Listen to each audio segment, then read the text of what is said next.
Olá! Mais uma edição do Legislativo Visual começa agora.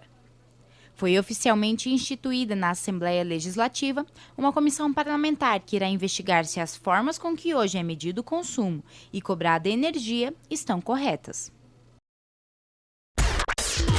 Divergências no valor cobrado em contas de energia elétrica resultaram na criação de Comissão Parlamentar de Inquérito, ou CPI, para apurar eventuais falhas no sistema de medição. O fato determinado, apontado pelo deputado Felipe Orro, do PSDB, cita parecer técnico da empresa Engesystem Tecnologia Limitada para justificar a abertura da investigação, assim como múltiplas denúncias protocoladas junto ao Ministério Público e PROCON. Vamos fazer essa CPI dar certo, vamos buscar a verdade, ouvir também a empresa, fazer justiça, né? Sem emitir pré-julgamento, mas fazer justiça, fazer com que a população do Mato Grosso do Sul, principalmente a população mais carente, que tão sofridamente tem pagado a sua conta de energia com sacrifício e tem visto acontecer aí disparates aí, seja pago um valor justo. Os blocos parlamentares G9 e G10 indicam cada um 2 titulares e 2 suplentes para compor a CPI. Felipe Orro, que propôs a criação da comissão, teve seu nome confirmado pelo PSDB. Os trabalhos oficialmente começam depois de publicação no Diário Oficial da Assembleia Legislativa e há possibilidade de que servidores do Tribunal de Contas e do Governo Estadual sejam cedidos para ajudar os parlamentares durante as investigações. Nós temos alguns concursados na casa que ocuparam seus cargos, são advogados que vão ser utilizados, vão ser disponibilizados para serem utilizados pela CPI, e os que ficarem pendentes, desde que sejam funcionários do governo, a gente vai requisitá-los a todos os órgãos necessários.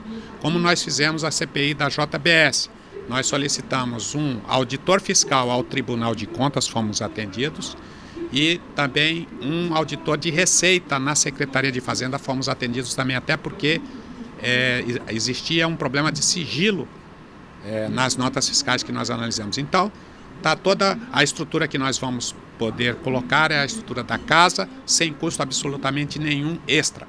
Para abrir uma CPI são necessárias 8 assinaturas. Contudo, o apoio à investigação foi unânime entre os parlamentares. Os trabalhos devem durar inicialmente 120 dias e caberá aos indicados por seus partidos definir se o grupo irá trabalhar ou não durante o recesso parlamentar. Mudanças propostas pelo Executivo mudam a cobrança de impostos de etanol e da gasolina, a alíquota da Fundersul e atualiza normas para o lançamento de um novo refis. Representantes do agronegócio e comércio lotaram o plenário da Lemes para acompanhar a votação e aprovação de projeto do Executivo de mudanças tributárias. O texto propôs o perdão de créditos de ICMS para quem deve até R$ 2.000, redução de 25% para 20% do ICMS sobre o litro do álcool e aumento para 30% sobre o consumo da gasolina. Isenção do Imposto sobre Transmissão Causa-Mortes e Doação, o ITCD, na doação e transmissão de imóveis por municípios e autarquias do Estado, aplicados em programas habitacionais e de regularização fundiária. Manutenção das alíquotas de ITCD de 13% e 6% por prazo indeterminado. Aumento gradual da tabela de valores do Fundo de Desenvolvimento do Sistema Rodoviário, Fundersul, cobrado dos produtos pecuários e agrícolas, e a redução da carga tributária de 17% para 7% nas passagens do transporte intermunicipal de passageiros. Críticas do setor do agronegócio, comercial e industrial se concentraram no impacto do aumento das alíquotas do Fundersul na competitividade dos produtos e reflexo nos preços cobrados do consumidor sul-mato-grossense. A partir do momento que nós temos, nos últimos 5 anos, uma evolução no custo de produção, nós temos um sentimento otimista enquanto aumento de área, e o setor ele trabalha muito com sentimento.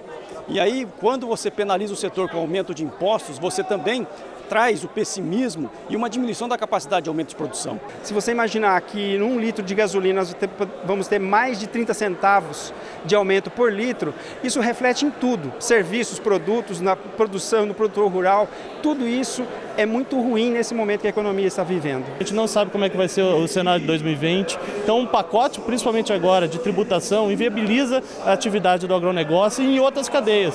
Aumenta muito o custo do nosso estado, principalmente se a gente pensar pensar numa concorrência de outros estados. A primeira coisa que precisa ter é uma transparência, principalmente no Fundersul. Aonde que é investido, como vai ser investido. O produtor quer saber quando que a ponte dele vai ficar pronta, se vai ser esse ano que vem. Então a transparência é muito importante.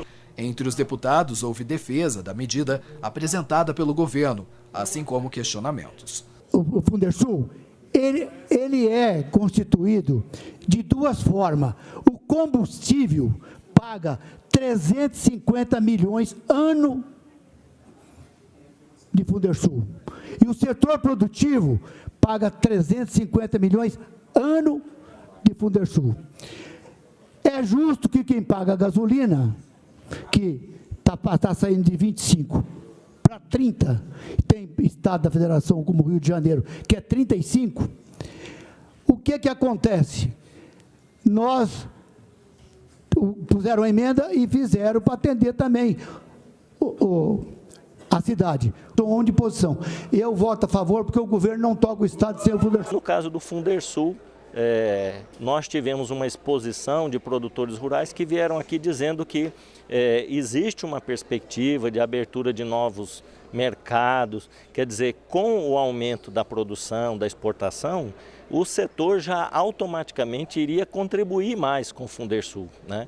Agora, um aumento na carga tributária pode retrair os investimentos, né? Pode inibir esses investimentos. Então eu penso que foi uma medida equivocada do governo, deve repensar para melhorar a arrecadação em outras medidas. Acho que uma das questões que o governo precisa rever com urgência é a questão da renúncia fiscal, né? O governo abre mão de muita receita para conceder incentivos fiscais e nem sempre esses incentivos eles dão o resultado que o Estado precisaria. E eu preciso ver com dados e estatísticas um estudo que diga que esses compensadores servirão.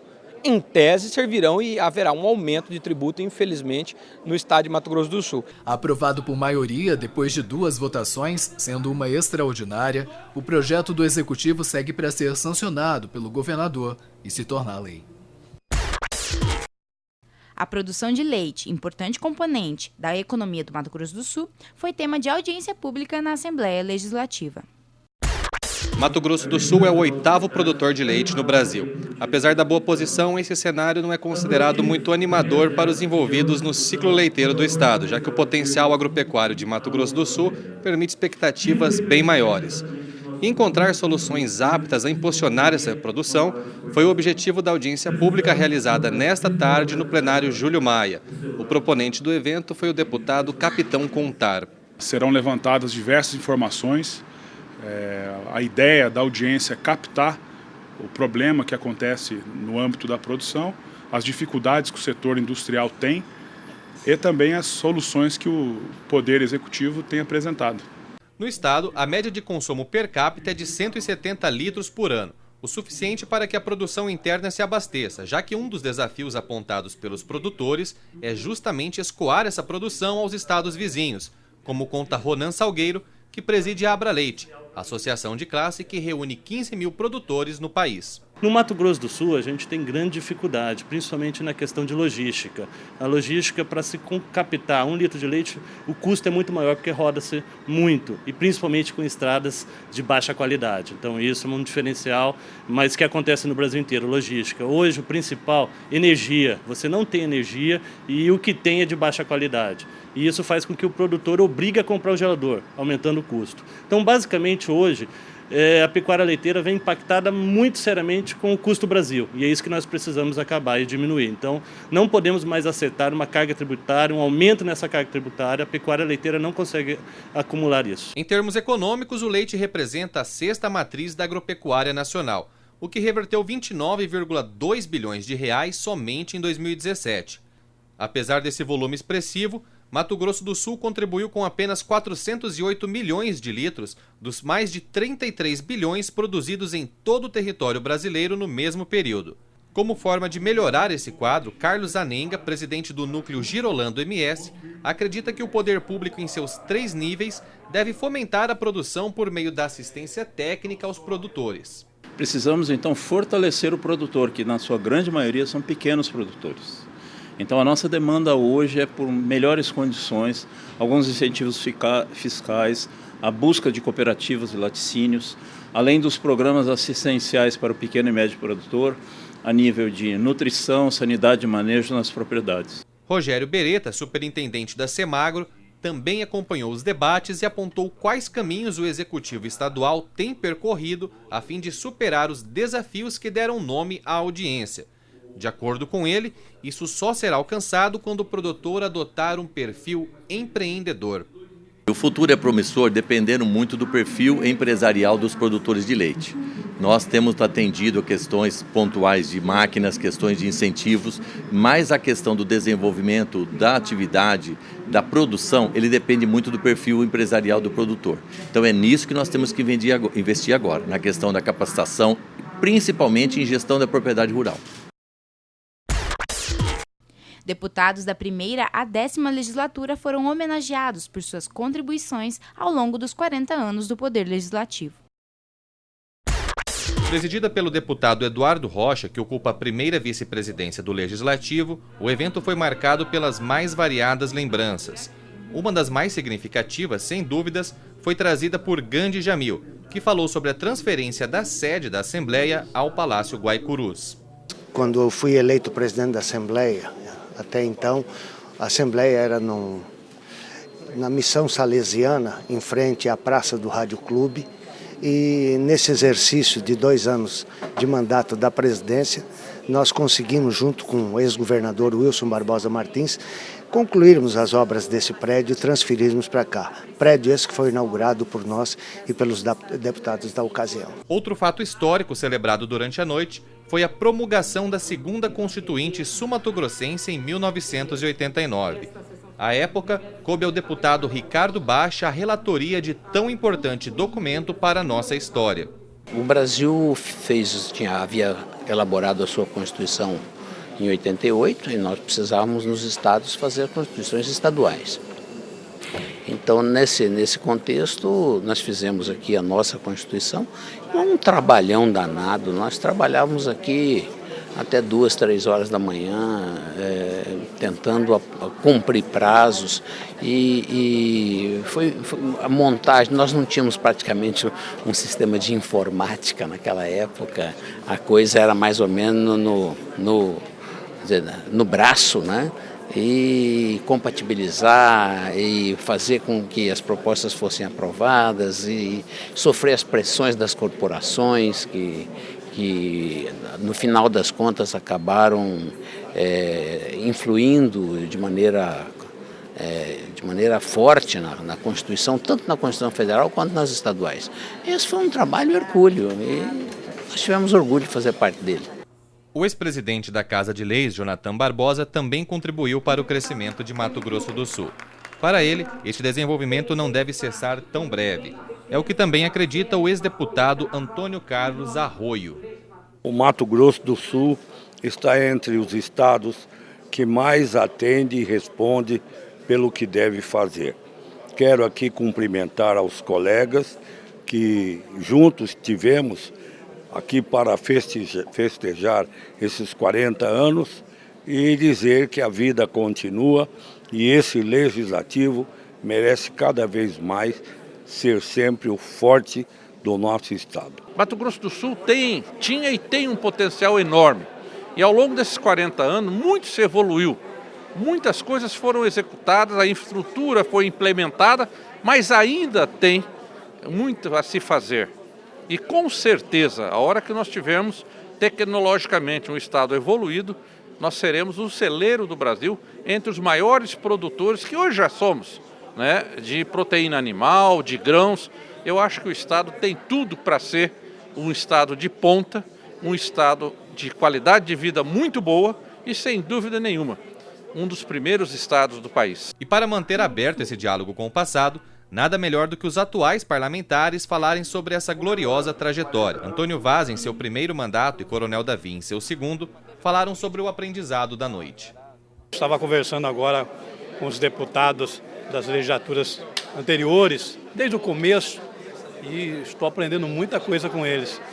E mais do que merecido para eles, né, esse prêmio para eles, porque quantos serviços prestados, quantas coisas boas eles trouxeram para o nosso Estado, ajudando o nosso Estado, contribuindo com o nosso Estado. E essa medalha aí é bem-vinda, né, no dia de hoje.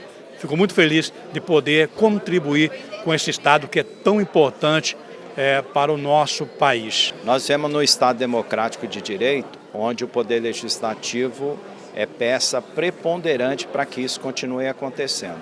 O Poder Legislativo dá a sua contribuição, onde tem os representantes eleitos pelo povo, e esses representantes têm que estar comprometidos com aquelas pautas que são importantes para a nossa sociedade. E é assim que eu vejo o Poder Legislativo hoje, irmanado com essa intenção da sociedade de realmente buscar algo melhor para o Mato Grosso do Sul. O Legislativo Visual fica por aqui. Na próxima semana voltamos com mais notícias sobre o trabalho da Casa de Leis. Tchau!